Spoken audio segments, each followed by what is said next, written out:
Hello বন্ধুরা, গরিব ছেলের গার্ডেনে সবাইকে স্বাগত। তোমাদের সামনে আজকে একটি নিউ ভিডিও নিয়ে চলে আসলাম। দেখো, তোমরা আমার হাতে যেই গাছটিকে দেখতে পাচ্ছ, এই গাছটিকে গত 7 দিন আগে ফ্লিপকার্টে আমি অর্ডার দিয়েছিলাম।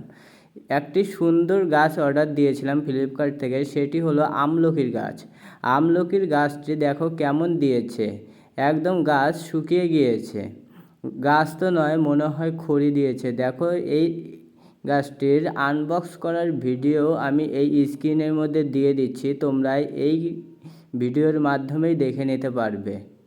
তোমরা আরেকটি জিনিস খেয়াল করে দেখো যে গাছটি পার্সেল থেকে যেই সময় বের করছিলাম সেই সময় দেখি গাছটি ভেঙে গিয়েছিল।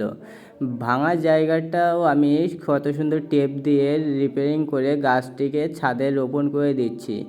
দেখা যাক গাছটি কত সুন্দর হেলদি হয়। তোমরাও কে কে এমনভাবে ঠকেছো ফ্লিপকার্ট থেকে গাছ কিনে কমেন্ট করে অবশ্যই জানিও। আমি তো আর ফ্লিপকার্ট থেকে আর এরকমভাবে গাছ কিনবো না। তোমরাও যদি কিনতে চাও তাহলে অবশ্যই কিনতে পারো, আমি মানা করব না, কিন্তু 100% গ্যারান্টি সহ বলতে পারি তোমরা ঠকে যাবে।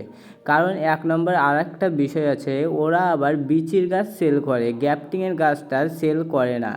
তাই আমি সঠিক নার্সারির নাম বলে দেবো, তোমরা কমেন্ট বক্সে জানিও তোমরা যদি বৃক্ষপ্রেমী হয়ে থাকো। আর ভিডিওটি কেমন লাগলো কমেন্ট করে অবশ্যই জানিও। আর নতুন নতুন ভিডিও দেখার জন্য চ্যানেলটিকে প্লিজ সাবস্ক্রাইব করে রাখো।